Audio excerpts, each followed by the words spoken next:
অবস্থা দেখেন, ইন্নালিল্লাহ ইন্নালিল্লাহ ইন্নালিল্লাহ। ওরে ছাড়বে না, দেখেন কি অবস্থা, দেখেন দেখেন দেখেন কি অবস্থা, ইন্নালিল্লাহ। দেখেন গেলাস ভেঙে গেছে।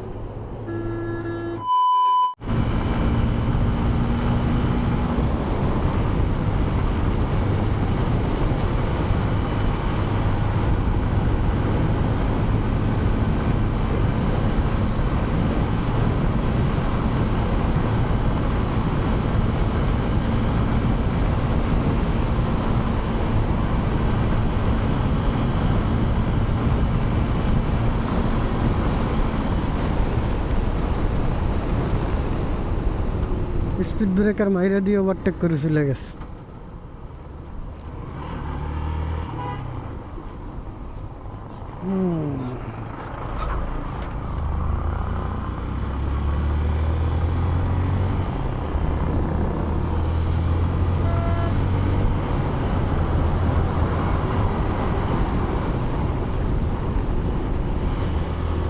একটু পুশআপ করা দরকার, ক্যামেরার ব্যাটারিটা চেঞ্জ করা দরকার।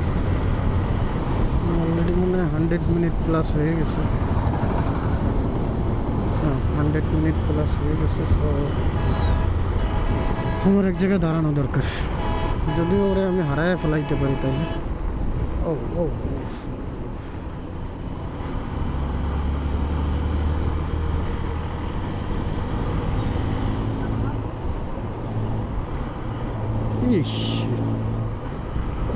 কই দিয়ে যায়।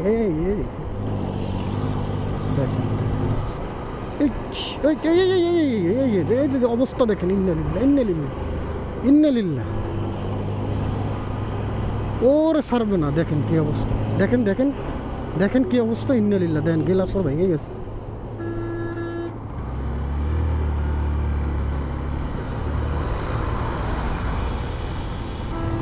একই অবস্থা। তুই একটা ট্রাক ভাই, ও একটা বাস, কি অবস্থা? তুই ওর সাথে কোনোদিন পারবি? এটা আমার কাছে ট্রাকওয়ালার দোষ মনে হয়েছে। আপনাদের কাছে কি মনে হয়েছে আমি জানি না। ও একটা বাস, ও ট্রাকওয়ালারের তো সাইড দিবে না, বা ট্রাকের জন্য ও ওইটা করবে না। একটা ট্রাক কতটুকু স্পিডেই বা টানতে পারে? কি অবস্থা দেখছেন? আসলে মানুষ, আমার কাছে ক্যামেরা আছে দেখে আমি চিত্রটা তুলে ধরতে পারতেছি, বাট যদি তুলে ধরতে না পারতাম তাহলে কিন্তু অনেক সময় এই দুর্ঘটনার কারণ কিন্তু মানুষের অজানাই থেকে যায়।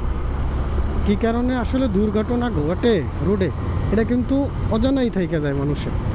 আমি এই জন্য সবসময় আমার মায়েরে বলি, আমার ফ্যামিলিরে বলা আছে যে, মা, আমি যদি কখনো দুর্ঘটনার শিকার হই এবং আমার যদি সে বলার মতো স্কোপ না থাকে, তোমরা সবসময় আমার, এতদিন তো মোবাইল থেকে ভিডিও করতাম, মোবাইলের পরে তোমরা আমার এখন বলা আছে যে আমার ক্যামেরা চেক করবা, আমার ক্যামেরা চেক করবা যে আসলে যদি ভিডিও থাকে। কারণ আমি সবসময় চেষ্টা করি আমার ভিডিও রানিং রাখার জন্য।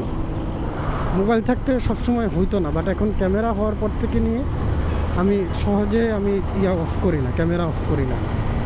আর আমার বোন ওই দিনকে আমি ক্যামেরা নিয়ে বাসায় যাওয়ার পরেই আমার জিজ্ঞেস করছে যে, আচ্ছা এটাই কি এমন কোনো সিস্টেম আছে যে আমরা ভিডিও দেখতে পারবো পরবর্তীতে? আমি বলছি হ্যাঁ, সিস্টেম আছে, যদি আমার ক্যামেরা কেউ নিয়ে না যায় তাহলে তোমরা ভিডিও দেখতে পাবা। যাই হোক, এখানে রাস্তার কাজ করতেছে, যে কারণে আমি একটু ছোট ব্রেক নেব।